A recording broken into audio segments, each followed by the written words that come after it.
Hi there, and welcome to a special episode of Lights Out. I'm your hostess with the mostest ghosties, Sylvia Shults. The Peoria State Hospital closed its doors in 1973, but it is still a very active place. Several buildings of the old asylum still remain on the hilltop, and there is a growing interest in this haunted hotspot. The Peoria State Hospital Museum has found a new home. Formerly located in the firehouse, it will soon relocate to one of the remaining cottages. I had the privilege of visiting Cottage B1 as museum staff were readying it for visitors. Join me for a special peek into the past as we go Lights Out. I stopped in to check out the men's cottage on a beautiful summer day. The door was open, and music poured out of the building. Work's always more fun with tunes. I bumped into a couple of volunteers and then found Katie, one of the historians. She took me on an impromptu tour of the cottage. Please note, since staff is still working on getting the building ready for visitors, I was not permitted to take photographs. But the cottage can be seen in the background of the cover art for Fractured Souls. If you're watching this on YouTube, that's why you're seeing that picture.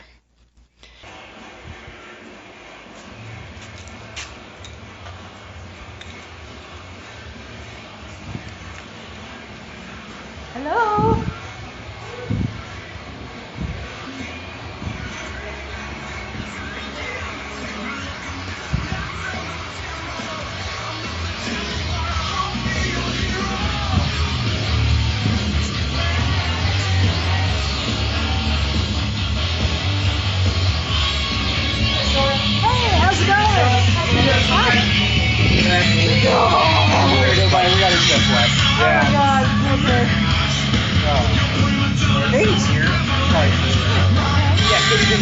Oh, great. So, you know which one that is? No, This is the first time here. This is the first time I've ever been here. It is, oh my gosh. My heart stopped every time. I'm recording right now. I thought maybe I'd do a Lights Out episode of this. Like my first visit to a B-row cottage. This is awesome, thanks. Katie, Sylvia, we want to show around. Hi. Yeah, could you show me? Yeah. I heard I just missed Chris. Yes. Yeah. She just left. Oh, sorry. Not much to show because we're just kind of in the process. So No, this is great. I'm recording right now because I thought, it would be maybe a cool Lights Out episode if I brought everyone along on my first walkthrough of the new building, even though it's not. So when was this cottage built? This cottage was built in 1929. It was built as the same time. Okay, so if you looked across, if this metal building in the middle wasn't here, and you looked straight across, you'd see the 3 D-row buildings, yeah? The middle one was built at the same time as this. Okay. So these buildings, everything in them can interchange. So the windows, the doors, all that kind of stuff. Oh, wow. The 2 on the ends of the D-row were both built in 1939. So that is our sister building right across from us. But you can't see her because this beautiful metal structure in this industrial park. Okay, so where are we standing right now? This big hallway kind of in the middle. This would have been the grand room, so this would have been their big living room. So this is literally like their ward, well, not their ward, but their living space. Their hangout room? Yeah, so where the pianos would have been. Oh, nice. This was men's, so they would have had a billiard table, probably a piano or two, a bunch of couches, a nice, probably smoking area, although all of it was probably smoking at that time. Chris said this would have been for young men, so young men with just mental issues, and handicapped men. So they really there would be no reason to lock them. They're not sick, they're not contagious, they're just, probably whatever men would have been put away for back in the day, ADD and depression and anxiety and all that just would have been in our wards. So this just would have been the big grand room. They just would have hung out and spent their days here. Beautiful. And it is so gorgeous. Now, would it have been open up at the top like that? Like I see? Not where they're there. I mean, it would have been open in the respective ups. You would have been able to see this first set of banisters. Okay. There would have also been cabana, like canvas, that would have been up above. That's part of what this system that you're seeing here is, was to be able to roll it back and have it out depending on the seasons. Oh, very cool. And of course these beautiful windows would have been on that side. The gentleman who we bought this from, his ex-wife who we bought this from, he ripped the windows out. That's a shame. I'm glad he left those ones. Yes. He actually left us the ability to put them back. Really? We have noticed that everything he did structurally to this building, he left, like what he removed, left it so that we can put it back. Like the archway over there is kind of ruined because you see it should be an archway and then kind of like a double window. Yeah. And they kind of knocked down part of that. I see. He left all that brick. When he knocked that hole, that brick is all we have it. Okay. We have all these windows. It's going to be a process to put them back, but we can. God, it's glorious. Yes. Okay, now where did the patients sleep? They would have been in the two wings, so both of them are identical. We can of course go in both, but which one would you like to start with? Let's go over here. All right, let's head down this way. This one, all the windows are open. So those ones kind of got blocked because that one is the one they used the most. The people who had his last, they used that wing the most. So they kind of closed up the windows and so they could keep their heat and their air in there. Mm-hmm. But these ones are all still here. Okay. And beautiful. Mm. Oh, wow. So this is kind of what the Pollock ward would look like if you could see all the way through. If we owned like Rich Murray down to JFL and you could look all the way down, this is what we would look like too. Wow. Yeah. Oh, man. Yeah. And the best part is, this first window here is looking into our breezeway. Because they would have just had all the windows open in the summertime. Oh, that's just lovely. to get all those breezes. Yeah. So the beds would have been just coming out from the walls here, just arranged in rows? I would think so. All right. Do you know how many patients lived here? That I don't. Oh. But I know it definitely wouldn't have had the death toll that the Pollock did, so. This is true. This is true. Totally different feel to this building. Yes. I love walking in. It smells like my grandparents' house a little bit. But I think it's also. That was my first impression of walking into the building. What does it smell like? It smells like an attic. It really does. And I don't know if there's nothing wrong with that. I don't know if it's because this would have been more just kind of like a house the whole time, or if it's literally just all this stuff they have stored here right now. Because I mean, a little from column A, a little from column B. I think. Yeah. All right, cool. So what else can you tell me about the B Road cottages? Well, I know that they got renamed. I think you and Chris talked about that, or renumbered at one point because they had the original ones, then they added these three. So it was like when they had started numbering them, if I remember right, they started at the road, so they went 1, 2, 3, 4. Okay. And then they added us 3. So they had to like renumber, so then they went 1, 2, 3, 4, 5, 6, 7, 8, and then they flipped it. So when the hospital closed, we were B1. Okay. Even though we are the last one right before the C cottage would be right there. So. Okay. It got renumbered like 3 times, but it's fine.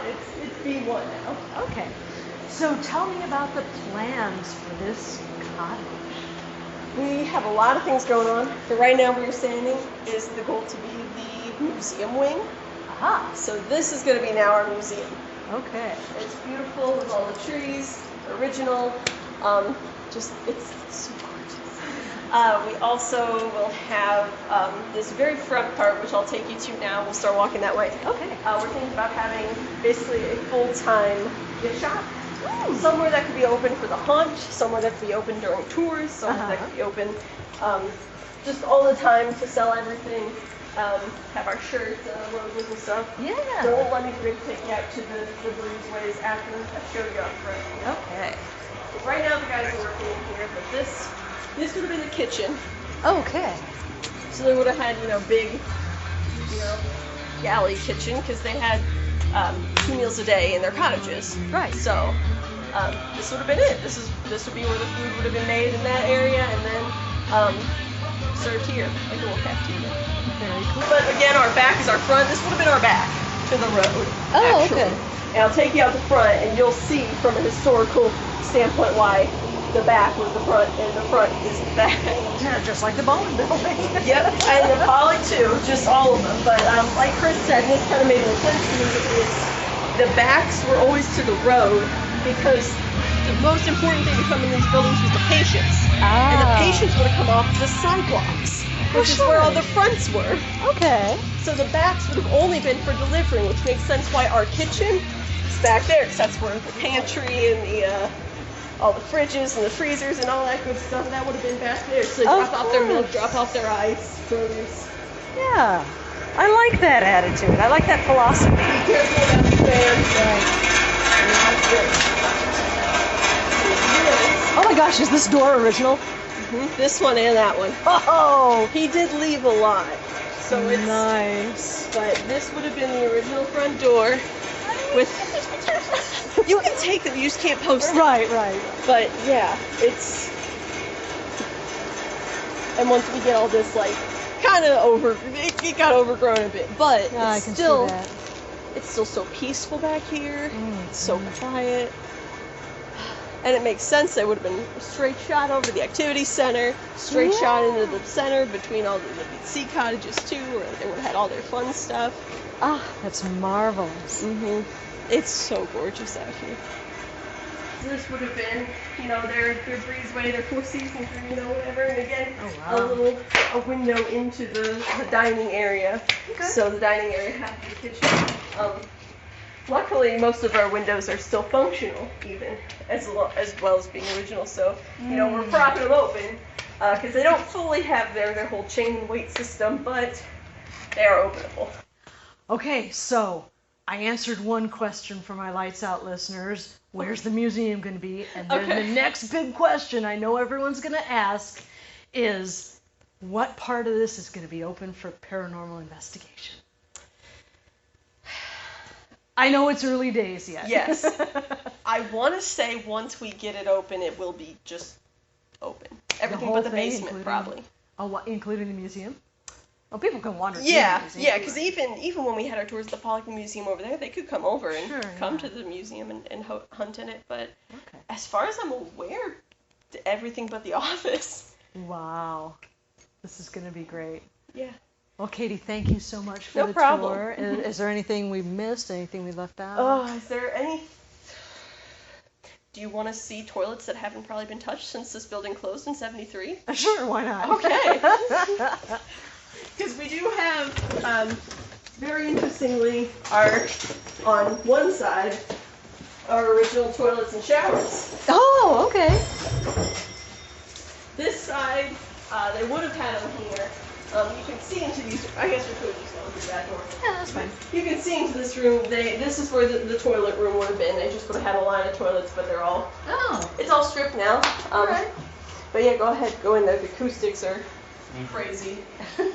Oh man, yeah they are. That's wild. A nice floor drain for easy cleaning. Yeah.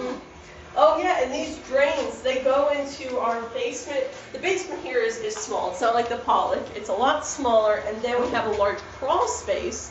That's most of the size of the building, because that's how Chris said they would have cleaned or drained any water that would have come in through the windows or cleaning.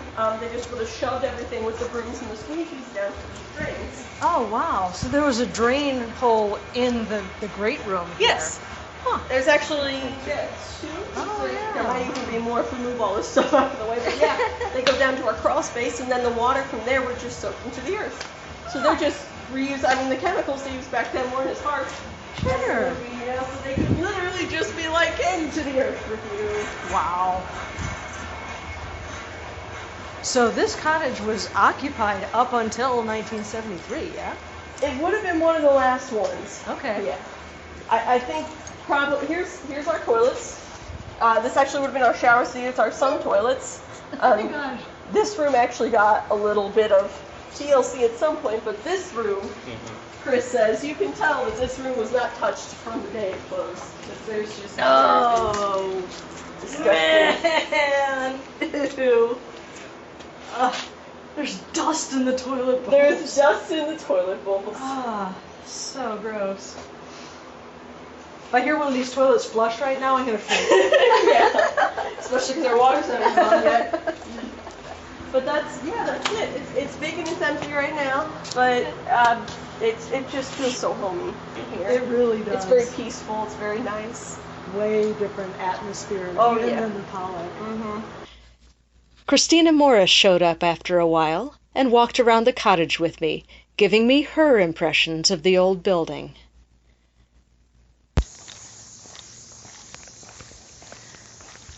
Okay, breezeways are for temperature. That's why there's a breezeway on either side of the kitchen. This is a breezeway. Okay. You could open these windows and then open those windows and cool the entire building down. Okay. That's why it's set up this way. Ah. Now stand here for a second. Mm-hmm.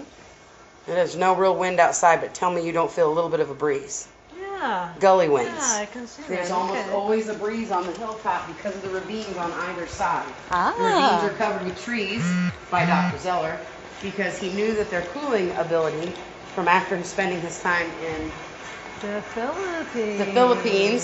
So he was all about, I'm just going to set this stuff down. He was all about planting trees on the hilltop. Our last garden row, the arbor, the tree garden out here, nursery, along Cemetery 4 was the last nursery planted on the hilltop. Oh, They never took it down. It never got changed into, because they would turn it into lumber and replant.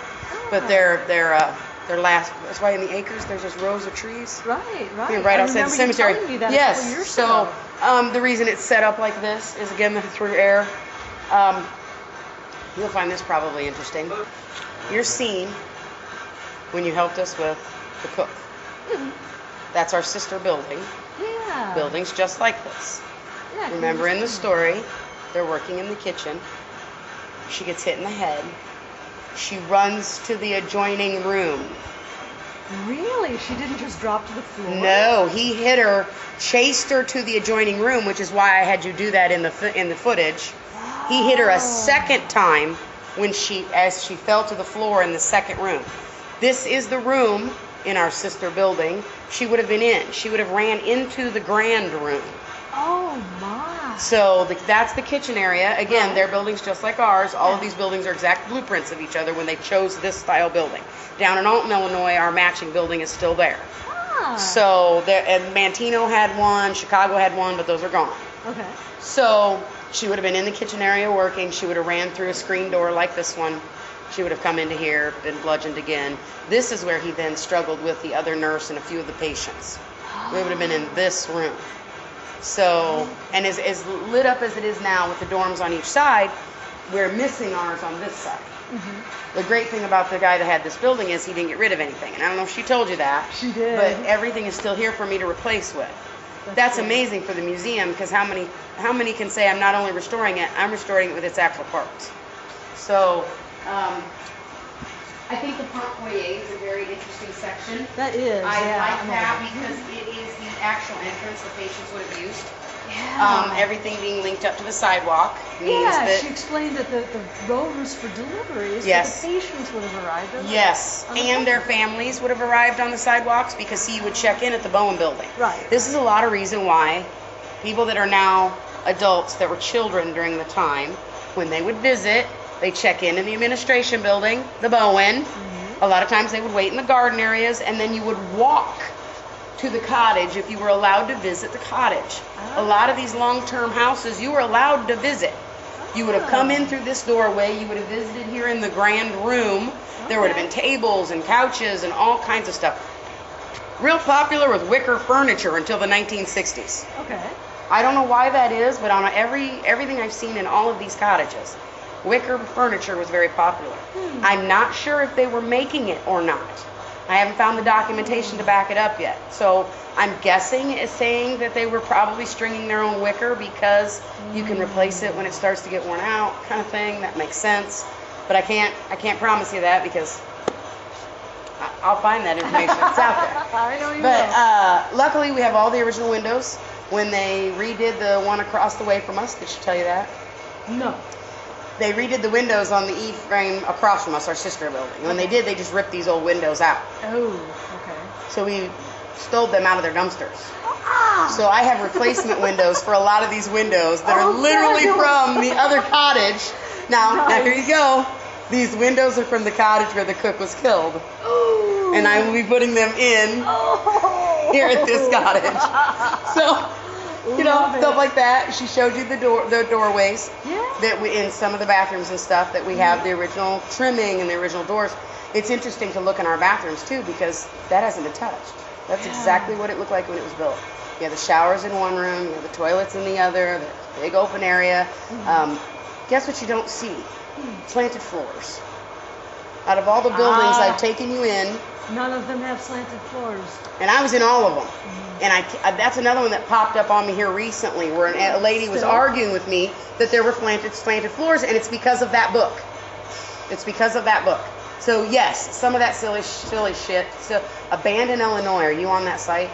I visited it. I have not. You should join it, because you should see us. We're jumping on there all the time, and once in a while we do mention you, so you should jump on there and join it, because then you can talk about your own shit and be like, buy my book. A coworker of mine found it and tagged me and sent me the link to it. You should do that, because you'll see people took so many pictures of that damn bone that it's over and over and over and over again. She showed you the bone pillars. No. Come over here.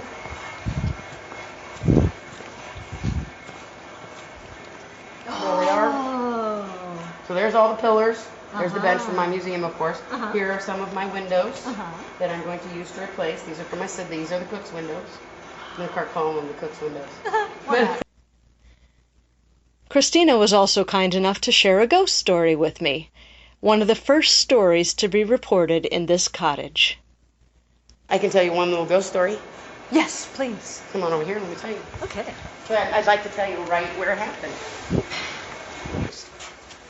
There's a young lady that comes in, and she was selling stuff for the owners of the building before us. Okay. You've noticed we're still full of their stuff. This young lady had come in, and this is the door she would have come into. Okay. So she came in through that door because she'd walk this breezeway in through this door, through the great room, down to the museum wing, and she would get the item. She would come back this way, and she would let herself out so she could sell these in Kroger's parking lot. She didn't want to bring anybody up to the building. So she did a lot of this at nighttime, because she works during the day. Well, she had let herself in and was crossing through this breezeway and was getting ready to turn this direction. She turned this direction and looked into the kitchen window, and a woman with long gray hair turned and looked back at her. She, at that point, turned to this doorway because she was so badly frightened, she wanted to get the hell out. Yeah. The only thing locking this door was a hasp lock with a pin through it. Okay. She was trying to get the pin out. She said, screw it, I'm going to leave this door unlocked all night. I'm getting the hell out of here. Because she would have had to gone that way to lock herself out. She's working with the pin, and she says, I know I'm going to look back up, and that lady's going to be gone. She's going to be gone. And she looked back up, and the lady was still there. She said, at that point, I peed myself. I jerked that thing out the door. I left this building, and I left the door open. Surprised you didn't leave a person-shaped hole through the door. She literally said, it literally scared me to the point where I peed myself. And I could not get out of this building fast enough. Oh, no. And she says, I never again will come in with just my light. I bring a big old flashlight. She's so glad I'm here now, because she's just going to tell me what she needs, and I'm going to put it at the door. And I think that's hilarious, because I hear that every time I buy a building or I'm involved in a building up here, it's always, we'll be there. Just put it outside the door. Don't make us come in. Interestingly enough, how a woman would have been standing in our kitchen. Yeah. That makes perfect sense for a woman's spirit in this building. She would still be serving and helping the young men that lived here, because it was young, able-bodied men and handicapped men for its longest period of time. Okay. But there were some interesting things in there, too, that it's going to blow your mind. Yeah. Because you know how they love to reuse these buildings. Oh, yeah. So, Are but we going you know, to share any of that? Not yet, but okay. you know me, I like to get things in triplicate before I say it's a fact. Yes. So I have to find that stuff and then dig up the rest of the facts. But you know me, I'm digging up those facts. Okay, so fans of Lights Out, stay tuned. Wonderful. That's your first ghost story of the museum. I think everybody is just going to enjoy being up here and ghost hunting, and how exciting it's going to be in a brand new building that's never been investigated. Never, ever been investigated. The only sightings that have been in this building are from the people that owned it. That's it.